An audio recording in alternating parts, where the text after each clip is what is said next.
الحمد لله و الصلاة و السلام علی رسول الله. اما بعد، سوال آمده است که وقتی که شوهر یک زن عرق نوش است، زن آیا می تواند که این شوهرش را به خانه راه ندهد یا که از شوهرش قهر بکند، یا که یگان کاری هست که زن می تواند که اون را انجام بدهد؟ بارک الله فیکم.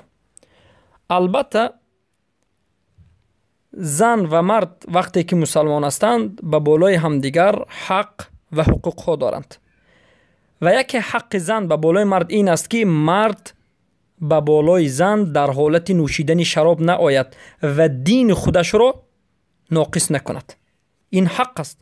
پس برای همین علما میگند هر وقت که زن دید که شوهرش در راه اسلام ضعیفی دارد باید نصیحت بکند.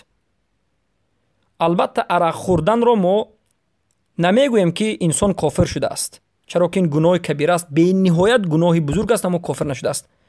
پس زن اولین بار وقتی که شوهر خود را میبیند که عرق نوشیده است باید نصیحت بکند، تنبیه بدهد، به دیگر بزرگسالان اهل عائله خبر بدهد که به این شوهر، به این مرد نصیحت بکنند که این احمقی و این بیعقلی و این کاری گناهی بزرگ را که الله ناراضی می شود دیگر انجام ندهد.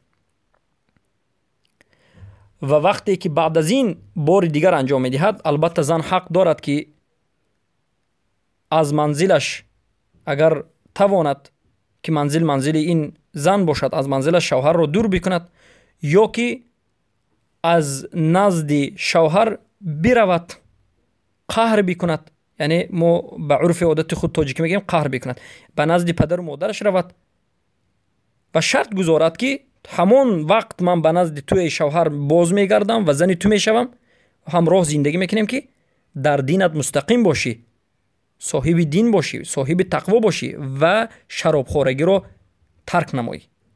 البته وقتی که شوهر شرابخوری را ترک نمیکند، زن حق دارد که از وی جدا بشود، طلب طلاق بکند، خلع بکند. بارک الله فیک.